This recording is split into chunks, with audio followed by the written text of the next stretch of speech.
പൂച്ചോലമാടി എന്ന സ്ഥലത്ത് കുഞ്ഞാല മുസ്ലിയാർക്ക് അറിയാം. അതിന്റെ അടുത്തുള്ള സ്ഥലത്ത് മൂപ്പര് പള്ളിക്കലെ ഖത്തീബും മദ്രസ സദറുമായിരുന്നു കുഞ്ഞാല മുസ്ലിയാർ ജോലി ചെയ്തത്. പൂച്ചോലമാട്ടിന് ജമാഅത്ത് ഇസ്ലാമിക്കാരാണ് പള്ളി നടത്തിയിരുന്നത്. ഖുതുബ പരിഭാഷയായിരുന്നു. സുന്നികളും ജമാഅത്തുകാരും മുജാഹിദും എല്ലാവരും ആ ജുമാഅക്ക് പോകും. അവിടെ എം ബഷീർ മുസ്ലിയാർ വന്നു വയലിന് വേണ്ടി. അയാളെ കൊണ്ടുവന്ന് വയൽ പറഞ്ഞ അയാളെ നാടിനടുത്താണ്. വയലിൽ അദ്ദേഹം പറഞ്ഞത് ഖുതുബ പരിഭാഷ പാടില്ല, തെറ്റാണെന്നുള്ള കാര്യങ്ങളാണ്. പാടില്ല. അങ്ങനെ ജനങ്ങളിടയിൽ ആശയക്കുഴപ്പമുണ്ടാക്കി. ജനങ്ങൾ കുഴപ്പത്തിലായി. വഴക്കും വക്കാണവുമായപ്പോൾ അവസാനം അവർ ചർച്ചയിൽ തീരുമാനിച്ചു കണ്ണിയത്തിന്റെ ഫത്വ സ്വീകരിക്കാം, മധ്യസ്ഥം സ്വീകരിക്കാമെന്ന്. അങ്ങനെ തീരുമാനിച്ചു. ഒരു ബുധനാഴ്ച കണ്ണിയത്തിന്റെ അടുത്തേക്ക് രാത്രി വരുന്നു. ആ ബുധനാഴ്ചയുടെ തലേ ദിവസം ചൊവ്വാഴ്ച രാത്രി പതി അബ്ദുൽ ഖാദർ ഇ.കെ. അബൂബക്കർ മുസ്ലിയാർ കണ്ണിയത്തിന്റെ അരിയത്ത് വരുന്നു ഉമ്മത്തൂരിലേക്ക്. അന്ന് ഉമ്മത്തൂർ സഖാഫത്തുൽ ഇസ്ലാമി അറബി കോളേജിലെ പ്രിൻസിപ്പാളാണ് കണ്ണിയത്ത് അഹമ്മദ് മുസ്ലിയാർ. അതിന് തൊട്ടടുത്തുള്ള പാറക്കടവ് താലീബ് സുഫിയാൻ സെക്കൻഡറി മദ്രസയിലെ സദർ മുദരിസാണ് ഞാൻ.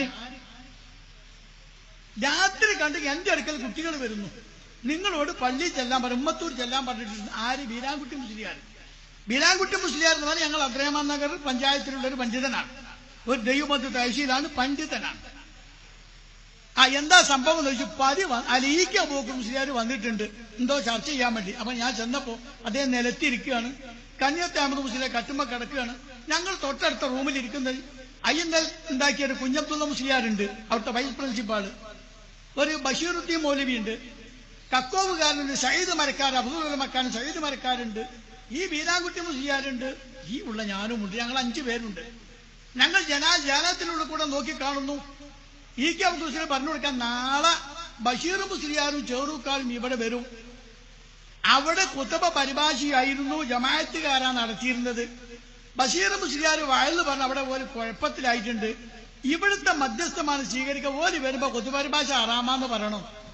കണ്ണിയത്ത് പറഞ്ഞു ഞാനത് പറയില്ല. ഷാഫി ഫിഖ്ഹിൽ ഖുതുബ പരിഭാഷ ഹറാമാന്ന് കിട്ടൂല. ഷാഫി മദ്ഹബിലും നല്ല ഫിഖ്ഹിലും നല്ല ഒരു ഫിഖ്ഹിലും കിട്ടൂല. അതുകൊണ്ട് ഞാനത് ഒരിക്കലും പറയില്ല. ഇതെത്ര പറഞ്ഞിട്ടും ഇ.കെ. സമ്മതിക്കുന്നില്ല. ഇ.കെ. പറഞ്ഞിട്ട് കണ്ണിയത്തും സമ്മതിക്കുന്നില്ല. അവസാനം ഒരു കവർ എടുത്ത് കൊടുത്തു, ഒരു ചുവന്ന കവർ. ഇതെന്താന്ന് ചോദിച്ചു.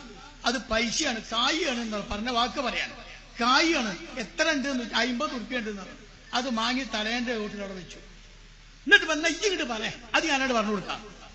അല്ലാണ്ട് ഖുതുബ പരിഭാഷ ഹറാമാന്ന് ഞാൻ പറയില്ല. ഈ എന്താ പറഞ്ഞു തരുന്നത് അത് ഞാനോട് പറഞ്ഞു കൊടുക്കാം. ശരി, അങ്ങനെ പറഞ്ഞാൽ മതിയെന്ന്. അപ്പൊ പറയാ, ഒരു നാട്ടിൽ ഖുതുബ അറബിയിൽ ഓതുക എന്നുള്ളതാണ് അസ്ല്. ആ അസ്ല് ചെയ്യണം എന്ന് പറയുന്ന ആൾക്കാരുള്ളപ്പോൾ അവിടെ പരിഭാഷപ്പെടുത്തുക എന്നുള്ളത് അസ്ലിന്റെ മേൽ ഗസ്ബാണ്. ഗസ്ബ് ഹറാമാണ്. അപ്പൊ ഗസ്ബ് എന്ന് പറഞ്ഞാൽ എന്താ? പിടിച്ചൊരിക്കൽ. പിടിച്ചൊരിക്കൽ ഹറാമാണ്. അപ്പൊ എന്താ പറഞ്ഞത്? ഖുതുബ പരിഭാഷ ഹറാമാന്നാ? അല്ല, ഗസ്ബ് ഹറാമാന്നാ പറഞ്ഞത്. എന്താ ഗസ്ബ്? പിടിച്ചൊരിക്കൽ. നിങ്ങളേക്കുന്ന മുണ്ട് പിടിച്ചെടുക്കല്, മുതല് പിടിച്ചെടുക്കലൊക്കെ പിടിച്ചെടുക്കൽ ഹറാമാണ്.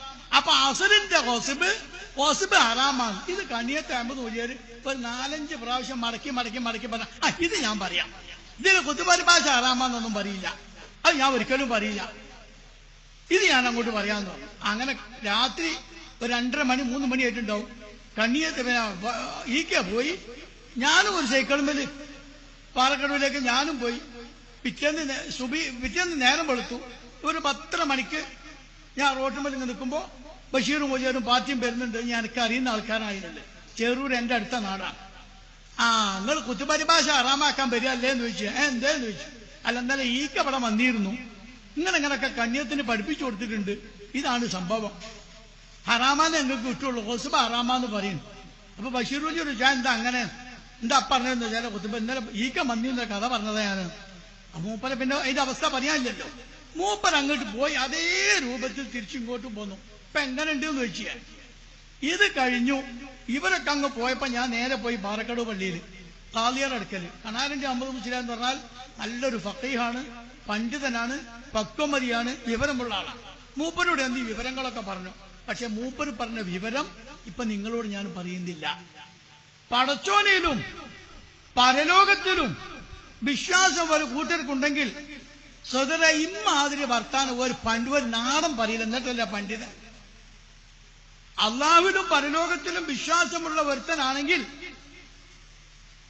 ഈ വർത്തമാനം ഒരു നാടൻ പറയില്ല, വിശ്വാസമുള്ള ഒരു നാടൻ പറയില്ല. എന്നിട്ടല്ല ഇവർക്കൊക്കെ വിശ്വാസം ഏതിലേ ഉള്ളൂ? തന്റെ സ്ഥാനമാനങ്ങൾ നഷ്ടപ്പെടാതിരിക്കാനും തന്റെ കീശ വീർക്കുക എന്നുള്ളതുമല്ലാതെ ഇവർക്ക് മറ്റൊരു പേടിയുമില്ല. അത് നഷ്ടപ്പെടുന്നില്ല പേടിയും മറ്റൊരു വിശ്വാസവും ഇവർക്കില്ല എന്ന് ആ കണാരണ്ടിയിൽ അഹമ്മദ് മുസ്ലിയാർ, ആ മഹാപണ്ഡിതൻ എന്നോട് പറഞ്ഞപ്പോൾ ഞാൻ ചിന്തിക്കണം, പടച്ചോനെ ഇക്കൂട്ടരെ കൂടെ നടന്നാൽ ഈമാനോട് കൂടെ മരിക്കാൻ ഒരിക്കലും സാധ്യമല്ല, ഒരിക്കലും സാധ്യമല്ല. ഇവര് പറയും പോലെ കേട്ട് നടന്നാൽ. പിന്നീടാണ് ഞാൻ എന്ത് ചെയ്തത്? ഗ്രന്ഥങ്ങൾ ശേഖരിക്കൽ തുടങ്ങിയത്. സലഫി ഗ്രന്ഥങ്ങൾ അതിനു മുമ്പ് കണ്ടുകൂടാത്തതാണ്. പ്രസംഗിച്ച് നടക്കും, കിട്ടുന്ന സമയത്തൊക്കെ അവർക്ക് എതിരായിട്ട് പ്രസംഗിക്കും. മുജാഹിദുകൾക്ക് എതിരായിട്ട് ഒരുപാട് പ്രസംഗിച്ചിട്ടുണ്ട്. ഉമർ മൗലവിനൊക്കെ ഞാൻ ഒരുപാട് വിമർശിച്ചിട്ടുണ്ട്. അദ്ദേഹത്തെ കൊണ്ട് അവസാനം പൊരുത്തപ്പെടിച്ചിട്ടുമുണ്ട്. ഒരുപാട് വിമർശിച്ചിട്ടുണ്ട്. ഒരുപാട് എന്റെ ഉപ്പാന്റെ മംഗള മകനാണ് കെ എം മൗലവി, അദ്ദേഹത്തെയും വിമർശിച്ചിട്ടുണ്ട്. പക്ഷെ പിന്നീട് എന്ത് ചെയ്തു? അതൊക്കെയും തിരുത്തേണ്ടി വന്നു. തിരുത്തി കിതാബ്